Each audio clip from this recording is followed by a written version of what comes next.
नमस्कार दोस्तों, स्वागत है आप सबका। मैं अजीत कुमार मिश्रा आपके लिए कुछ यूपीएससी से रिलेटेड चीजें लेके आया हूँ। यूपीएससी से रिलेटेड चीजें इन द सेंस कि अभी पेपर हुआ है 28 मई को, आप सबको पता है, और मार्केट में बहुत सारी वीडियोस आपने देख रखी होंगी और बहुत सारे स्टूडेंट से भी मिले होंगे।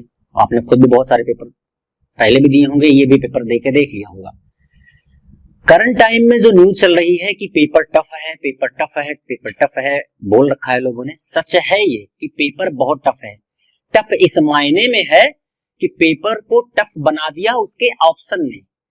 करीब 47 ऐसे क्वेश्चन है जिसमें कि पेयर बनाने हैं आपको, कि सिंगल पेयर सही है, कि डबल पेयर सही है, थर्ड पेयर सही है, फोर्थ पेयर सही है, इस टाइप के।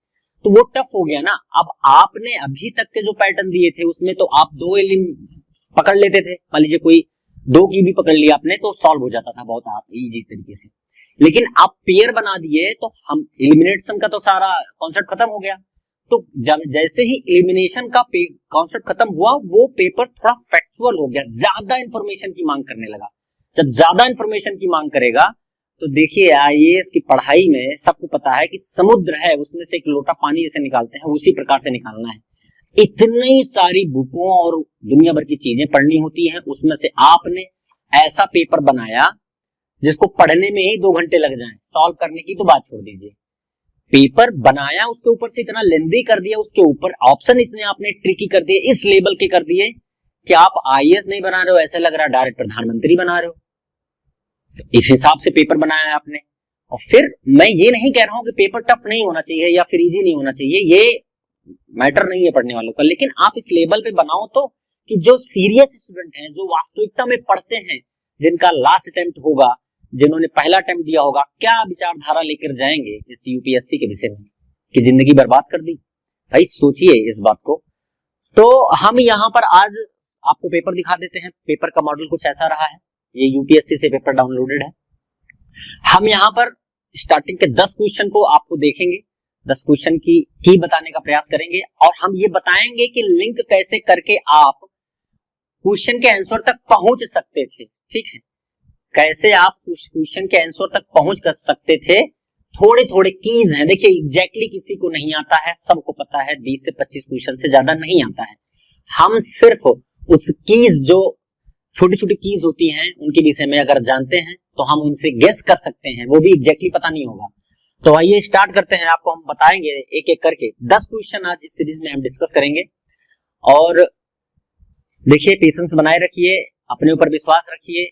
इस बार नहीं हुआ तो अगली बार हो जाएगा, लेकिन तैयारी को आप एक नेक्स्ट लेवल पे ले जाइए। तैयारी का मतलब ये है कि आप अब ये नहीं सोच सकते हैं कि यूपीएससी हमारे कहने पे पेपर अगली बार इजी बना देगी। वो हो सकता है इससे भी टफ बनाए, क्योंकि यूपीएससी हिस्ट्री क्रिएट करने के लिए ही बनी है, वो ऐसे ही काम करते हैं, उनका काम ही ये होता है। आप सीसेट का पेपर उठा के देख लीजिए, कैट लेबर की वो तैयारी करवा रहे हैं। हमें बनना सिविल सर्वेंट है, हमें आप कैट पढ़े चले, गेट पढ़े, तो काम नहीं चल पाएगा ऐसे। तो हमें अब एक्स्ट्रा लेवल की तैयारी करनी ही पड़ेगी। हम एक्सक्यूजेस नहीं दे सकते हैं, कोई समझेगा नहीं। आप कितना भी दे दीजिए, किसी को बता दीजिए कि हाँ ये पेपर इस लेवल पे था, तो सीधी बात है कि पढ़ा नहीं होगा। क्योंकि अगर बच्चे पास होंगे, इसी पेपर में बच्चे पास भी होंगे, तो वो कौन से बच्चे थे जो पास हुए, और आप कौन से बच्चे हो जो एक्सक्यूज दे रहे हो आकर यहाँ पर।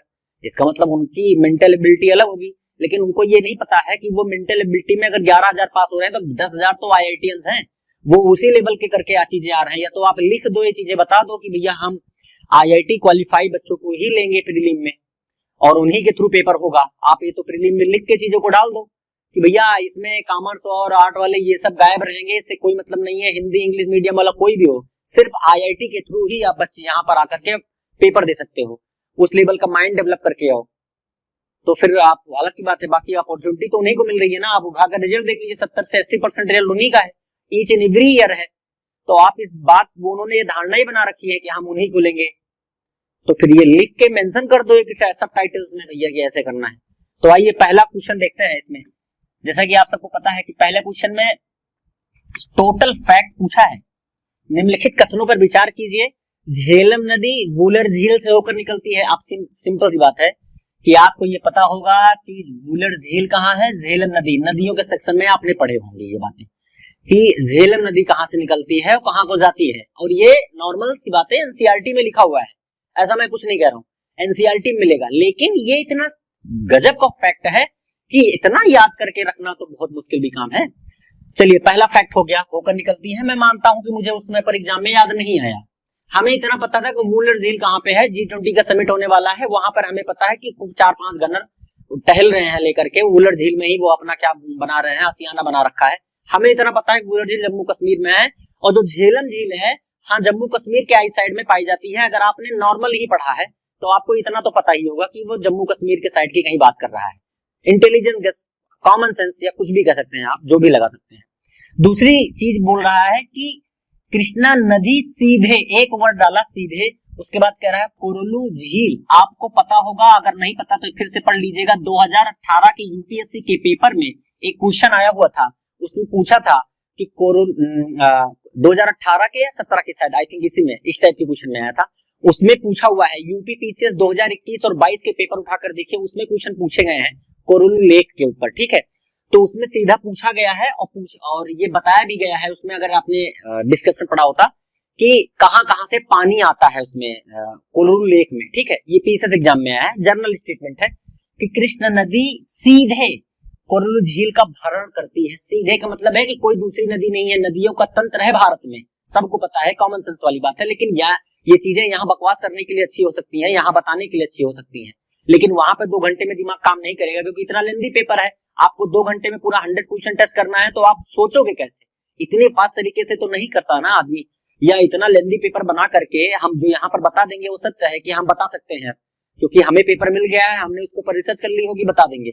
लेकिन सच्चाई यही है कि हर बार यूपीएससी यही करता है, हर बार इसी लेवल पे पेपर लेके आता है, और वो ऐसे ही की पॉइंट ले आता है। अभी आपको मैं और दिखाऊंगा कि जब उसने बोल दिया कि कृष्णा नदी सीधे, तो ये हमारा की पॉइंट है। प्रीवियस पेपर अगर आपने 10 साल 20 साल के सॉल्व कर रखे होंगे तो इस टाइप के क्वेश्चन कभी गलत नहीं हो सकते, कि वो सीधे बोल रहा है, कंप्लीट हो गया, वल्ली हो गया। कुछ वर्ड ऐसे आते हैं जो पहले ही बहुत सारे टीचर चिल्ला रहे होते हैं कि भैया इन पे ध्यान देना है हमें। तो ये जैसे सीधे बोल दिया, तो सीधे का मतलब नहीं है। यहाँ पर आपको याद रखना होना चाहिए कि गोदावरी नदी से भी पानी आता है, ठीक है। कृष्णा नदी और गोदावरी ये दो मिल करके जो है, जो कोरोलू लेक झील है आपका, उसका जो है भरण पोषण करती हैं। तो ये स्टेटमेंट हमें नहीं हमें तब भी नॉर्मल तरीके से हमने पढ़ा कि भैया एक बार में पढ़ लिया, लेकिन आपको संशय तो पैदा हुई ही होगी कि हाँ कृष्णा नदी सीधे कोरोलू लेक, ऐसा कहीं स्टेटमेंट पढ़ने को मिलता भी नहीं है, ठीक है। तो एक बार डाउट में जरूर आए होंगे आप। पहला पढ़ने के बाद तो कुछ नहीं है, क्योंकि सिंपल सा वर्ड लिखा हुआ है। दूसरे देखिए, गंडक नदी विसर्गों के द्वारा कवर झील, ये है आपका बिहार में है, एक ही ये झील है, ठीक है। कवर ताल बोलते हैं इसको, ठीक है। ये बिहार में है और गंडक नदी है। गंडक नदी नेपाल के साइड की हिमालय से निकलती हुई आती है, और ये काफी शोकमय नदी कही जाती है।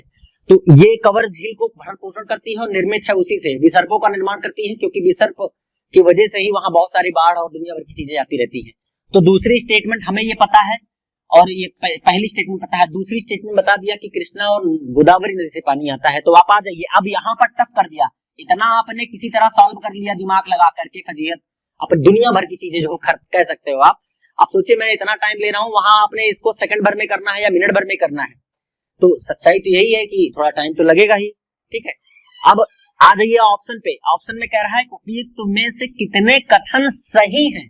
कथन सही होने की बात कर रहा है, एलिमिनेशन का तो मामला ही नहीं रह गया। अब कथन सही है, तो अब देखिए कथन सही का मतलब यह है केवल एक कथन सही है, जैसा कि आपको पता है कि पहला वाला कथन तो सही है। तो मतलब कि एक कथन तो हम मान सकते हैं कि ये भी हो सकता है। ऑप्शन में कह रहा है कि केवल 2 कथन सही हैं, तो केवल 2 कथन मतलब कि ये भी हो सकता है, ये भी हो सकता है। तो हमें पता है कि तीसरा कथन तो सही, हमें पता था कि दूसरा कथन में हमें डाउट है, तो दूसरा तो नहीं होगा। तो अभी हम 1 पे ही हैं, तो 2 को भी रखते हैं, क्योंकि तीसरा कथन हमारा। अब देखिए कितना झंझट है, कथन कथन कथन बार बार दिमाग करके उसमें खिचड़ी पक रही होती है भाई। एग्जाम में वो 2 घंटे का प्रेशर, सच्चाई है कि वो फील कर सकता है जो दे के आया होगा, वो फील नहीं कर सकता कभी जीवन में जो पेपर दूर से देख रहा होगा। किसी को ये आप जस्टिफाई मत करना कभी भी कि हाँ ये ऐसा पेपर था, वैसा पेपर था। जो था आपको पता है, अच्छे से आपने तैयारी कर रखी है, कुछ भी बोलने की जरूरत किसी को नहीं है। किसी को जस्टिफाई मत करो आप अपने आप को, आप अपनी जगह पे बिल्कुल बिल्कुल परफेक्ट हो, ठीक है। कुछ भी ना करो। कोई बोलता है कि पेपर खराब हो गया, पढ़ता लिखता नहीं, हाँ भैया ठीक है, हम अगर ईमानदार हैं अपने प्रति ने, तो हमने कभी गलत नहीं किया है, तो हम बिल्कुल सही हैं, तो हमारे साथ भी सही होगा, सीधी बात है। अब केवल कथन 2 सही है। अब कुछ लोग इसमें कंफ्यूज हो जाएंगे, केवल 1 पूछ रहा है, या 1 की मतलब कि पहला स्टेटमेंट ही पूछ रहा है, ऐसा तो नहीं पूछ रहा है। केवल 2 मतलब दूसरा ही तो नहीं पूछ रहा है। केवल 3 ऐसा तो नहीं कि वो तीसरा ही पूछ रहा है कि सभी तीनों सही हैं, ऐसा नहीं है। यहाँ पर पढ़ना चाहिए उपयुक्त में से कितने कथन हैं, ये कथन है 1 2 3, कितने कथन सही हैं उनको बताना चाहिए, 2 कथन 3 कथन या फिर कोई नहीं। तो याद रखिएगा कि पहला सही है और तीसरा सही है, तो केवल 2 कथन सही है, आंसर नंबर बी। आपको सिर्फ इतना पकड़ना था कि कृष्ण नदी सीधे कोरोलू झील का में पानी नहीं डालती, गोदावरी भी डालती है, उसके बावजूद अगर ये कह दें कि आप सॉल्व कर ले जाएंगे तो इस बात की गारंटी नहीं है। पूछिए क्यों? क्योंकि आपको गंडक नदी के विसर्ग कवर झील में निर्मित हुए हैं कि नहीं है, ये कथन को पुष्टि करना होगा। आपको ये बताना पड़ेगा अपने आप को ही कि हाँ ये बात मैंने कहीं पढ़ रखी है, ये सत्य है। आपको झेलम नदी का पानी कहाँ जाता है, गूलर झील से होकर जाता है कि नहीं जाता है, ये बात की भी पुष्टि आपको श्योर शॉर्ट करनी होगी, तब आप कथन 2 से कर सकते हो या कह सकते हो, नहीं तो पॉसिबिलिटीज नहीं है। इसीलिए ये टफ है पेपर, इसीलिए पेपर सबसे टफेस्ट पेपरों में से एक हिस्ट्री क्रिएट की है इस पेपर ने, कि आप सोचे इतना अच्छे से आप पकड़ के रखे सेकंड स्टेटमेंट को, लेकिन फिर भी आप चैलेंज करता हूं कि आप ईमानदारी से नहीं बोल सकते कि ये सत्य हो जाएंगे, क्योंकि वहां के 2 घंटे में ये सत्य करना बहुत कठिन काम है। अगला क्वेश्चन देख लीजिए। अगला क्वेश्चन क्या कह रहा है कि निम्नलिखित युग्मों पर विचार कीजिए। ठीक है, ये पोर्ट दिए हुए हैं, पतन दिया हुआ है और जिस रूप में सुविख्यात है उन पोर्टों की बात कर रखी है। ठीक है, अब आप देख लीजिए केवल एक ही पोर्ट है जिसके विषय में आपको अच्छे से पता है। ठीक, आपको ये पता है कि एक ही पोर्ट है जिसके विषय में आपको अच्छे से पता है। अब आपको ये पता है अच्छे से कि केवल विशाखापट्टनम के विषय में हम लोग लगभग पढ़ते हैं। अब ये मुंद्रा पोर्ट, कमराजर पोर्ट, ये पता नहीं भगवान जाने कि कैसा पोर्ट है, ये तो नॉर्मली सुनने को नहीं मिलते हैं। तो विशाखापट्टनम पोर्ट के विषय में पता है, भारत में सबसे बड़ा अधपतन कंटेनर पोर्ट है, ये सत्य है।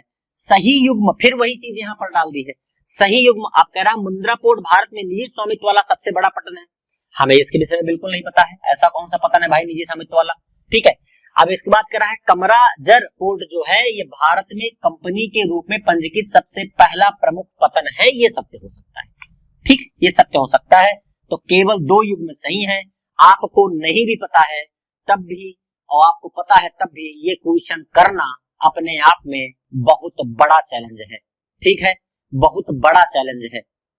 तो कुल मिलाकर कहने का मतलब है ऐसे क्वेश्चनों में आप कुछ नहीं कर सकते।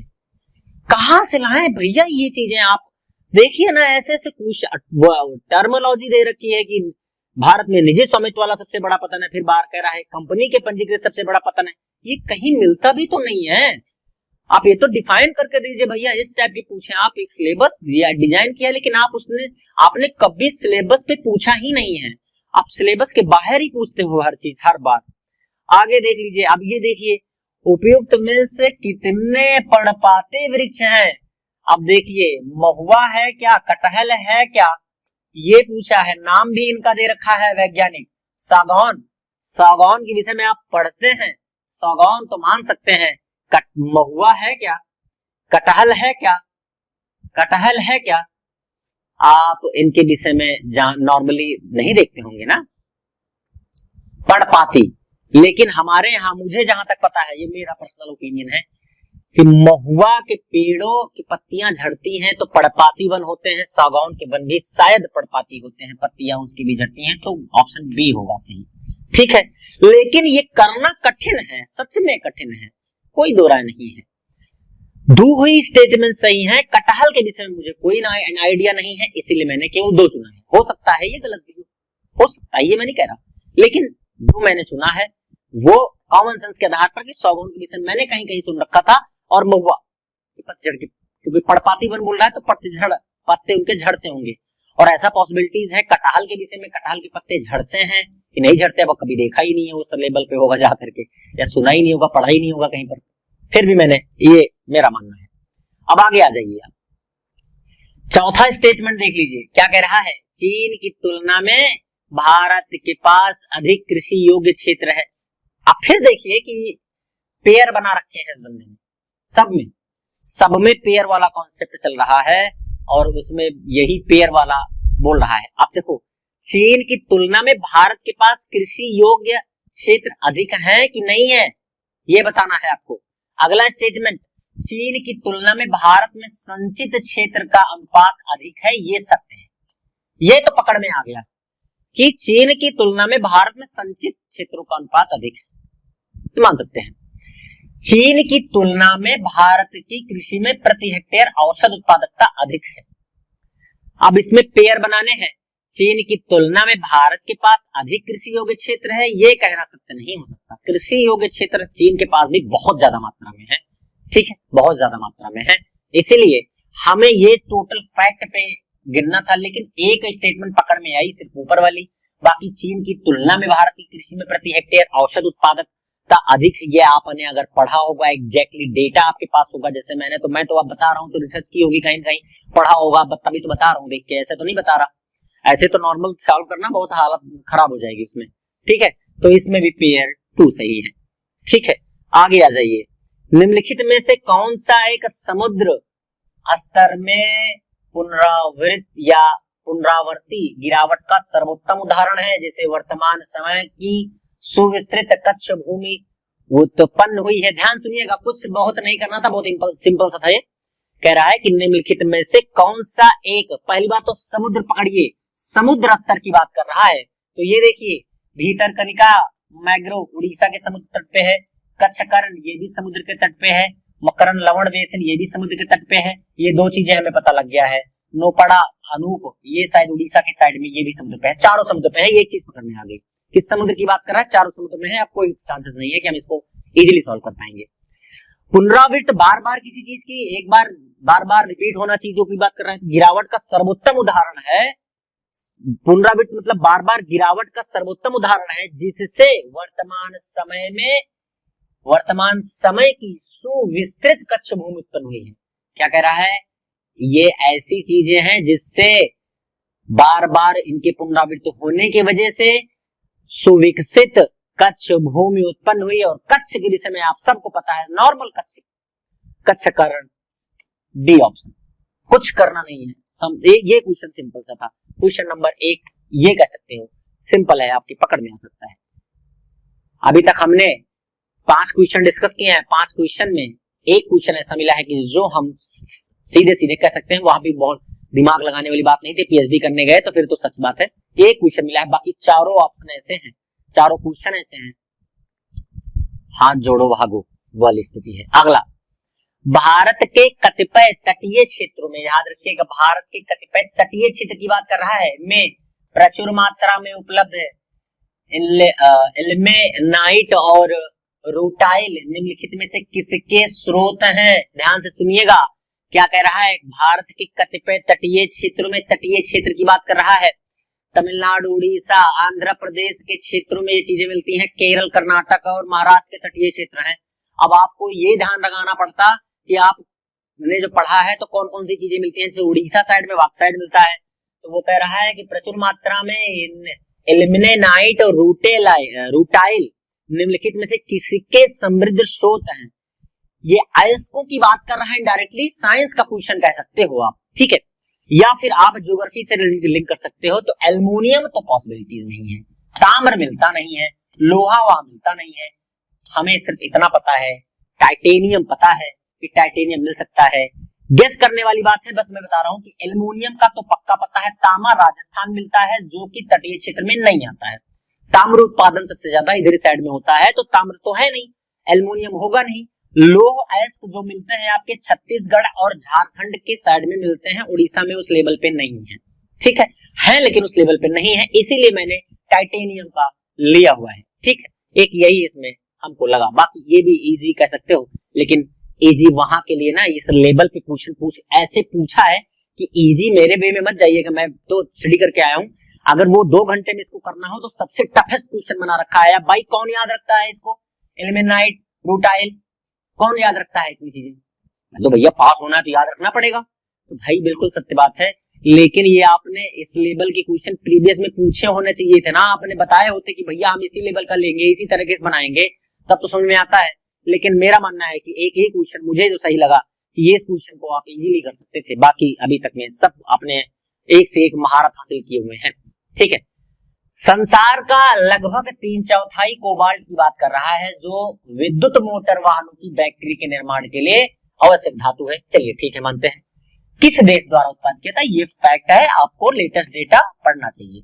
ये इंपॉर्टेंट क्वेश्चन भी कह सकते हैं, और ये लेटेस्ट डेटा के थ्रू निकला हुआ है, करंट अफेयर की चीजें हैं, आप इनको आप कर सकते थे, लेकिन अब वही बात है कि आपने कभी सर पूछा नहीं उस लेवल पे कि आप इस टाइप के डेटा पूछते नहीं थे। ये स्टेट एग्जाम में पूछे जाते हैं, डायरेक्ट पूछ लेता है कि कह रहा है कि संसार का लगभग 3/4 कोबाल्ट जो विद्युत मोटर वाहनों की बैटरी के निर्माण के लिए आवश्यक है, आवश्यक धातु है, किस देश के द्वारा उत्पादित किया जाता है, तो वो किया जाता है सी, कांगो लोकतांत्रिक गणराज्य democratic Republic of the Congo.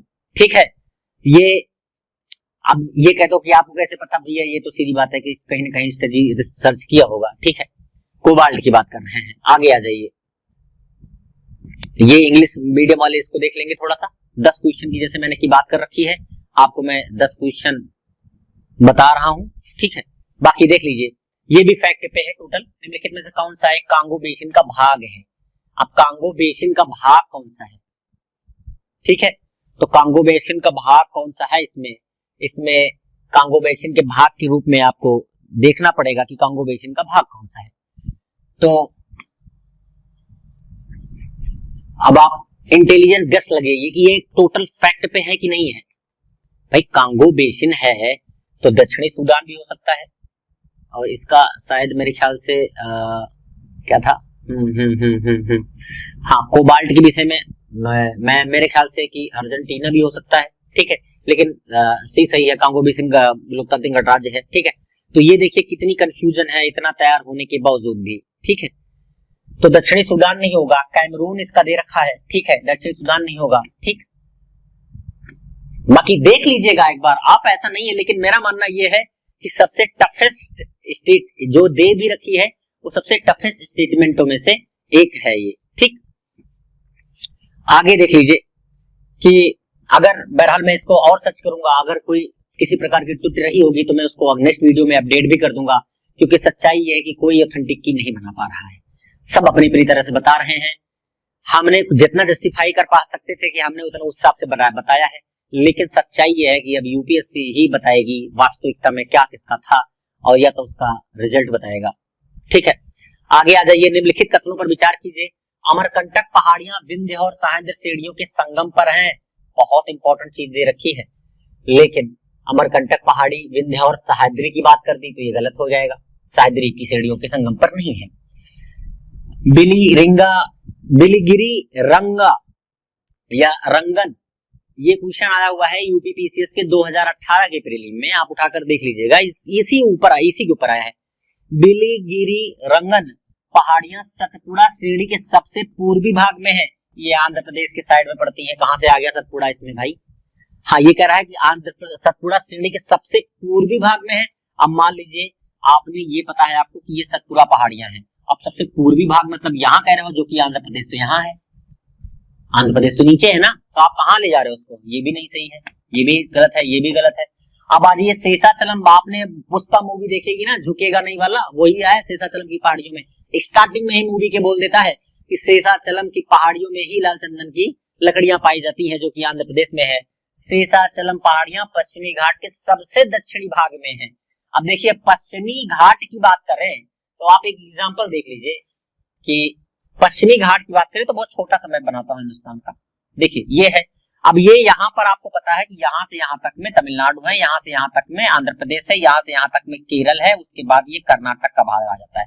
अब ये पता है ना, तो कह रहा है शेषाचलम पहाड़ियां पश्चिमी घाट। अब पश्चिमी घाट तो ये है आपका पश्चिमी घाट, ठीक है, घाट के सबसे दक्षिण में यहाँ बता रहा है, यहाँ बता रहा है, यहाँ है शेषाचलम की पहाड़ियां, तो यहाँ है, बता यहाँ रहा है केरल और तमिलनाडु के बीच में बता रहा है, जो कि आंध्र प्रदेश की शेषाचलम की पहाड़ियां हैं, आंध्र प्रदेश के। भाई मूवी में भी सीधा सीधा ये कॉमन सेंस वाली बात थी, अगर आपने प्रेजेंस ऑफ माइंड्स को कहते हैं, अगर लगाया होता तो ये तो क्लियर हो ही जाता, और ये दोनों ऊपर वाले तो एकदम डायरेक्ट दिख रहे हैं। ये क्वेश्चन आप कह सकते हो कि एक क्वेश्चन दूसरा मिल गया कि हाँ हम इसको इजीली सॉल्व कर सकते थे, बाकी कोई भी नहीं, डी ऑप्शन इसका सही होगा। आगे आ जाइए, भारत की कनेक्टिविटी परियोजनाओं के संदर्भ में निम्नलिखित कथनों पर विचार कीजिए।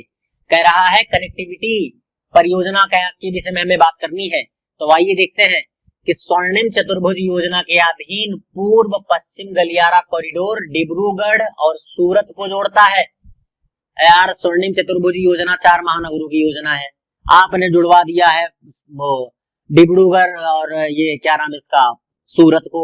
उसके बाद कह रहा है कि त्रिपक्षीय राजमार्ग मणिपुर में मोरेहा को म्यांमार से होते हुए थाईलैंड में चिंचियान मई तक को जोड़ता है। ये तो बिल्कुल पता नहीं है, इसके विषय में एक पैसे की नॉलेज नहीं है। आगे बांग्लादेश चीन भारत म्यांमार आर्थिक गलियारा कॉरिडोर उत्तर प्रदेश में वाराणसी को चीन में कुनमिंग से जोड़ता है। ये तो डायरेक्ट दिख रहा है आपको, गलत हो गया है। बेजिंग की बात करता तो एक बार सोच भी लिया जाता, लेकिन आप सोचिए टोक्यो की बात करती तो जापान की बात करते तो भी समझ में आता। ये कुनमिंग से जोड़ता है, ये डायरेक्ट बोल रहा है, तो ये भी गलत हो गया। ये हमें सेकंड थर्ड स्टेटमेंट तो 100% पता है, फर्स्ट स्टेटमेंट पता है। अब उसके बाद त्रिपक्षीय राजमार्ग मणिपुर में मोरेहे को और म्यांमार से होते हुए थाईलैंड में चियांग मई से जोड़ता है, तो म्यांमार को जोड़ दिया, थाईलैंड को भी जोड़ दिया, भारत को भी जोड़ दिया। ऐसा कोई अभी करंट में तो कुछ नहीं है, लेकिन ये करंट की न्यूज है, आपको थोड़ा देखना चाहिए था। टफेस्ट क्वेश्चन अपने आप में है, ये नॉर्मल सॉल्व नहीं होगा। इसका आंसर डी है, आप लोग मैच करवा लीजिएगा। तो बस इस सीरीज में आज के टाइम वेस्ट इतना ही है, और मेरी रिक्वेस्ट है आप लोग इसको एक बार मैच करवाइए अपने जो भी आपने जहां भी पेपर होगा उसको मैच करवाइए। जो भी आंसर कीज में आपको डाउट लगता है उसको आप कमेंट कर सकते हैं, बाकी अपनी राय बता सकते हैं। पेपर वास्तव में बहुत टफ है, बहुत लेंदी है, बोलना यहाँ से बहुत आसान है, चाहे जब जो बबक आगे चले जाओ। मैं मान सकता हूँ आपकी फीलिंग को। और ऊपर से जीएस में इस तरह की दुर्घटना घटी, उसके बाद फिर सी साइड तो हर बार दुर्घटना में घटना कर ही रहा है, उसकी तो बात ही अलग है। कुल मिलाकर के वो आईआईटी के लिए बना रहे हैं तो उनको सबटाइटल में देखना चाहिए। बाकी आज की वीडियो में इतना ही है। 10 क्वेश्चन के आंसर की मैंने आपको दी है, आप इसको धैर्य पूर्वक देखिए, मैच करवाइए। अगर नहीं करवा पाए हैं अभी तक में तो देख लीजिए। बाकी तो आने वाले सालों के लिए भी मैं ये पेपर सॉल्व करवा रहा हूँ। 2023 में जिन्होंने दिया है वो 2024 में जो देना चाहते हैं वो भी इसको देखें अच्छे से और शेयर करें दोस्तों के साथ। तो मिलते हैं नेक्स्ट वीडियो में। मैं अजीत कुमार मिश्रा इजाजत चाहता हूँ, तब तक के लिए नमस्कार, जय हिंद।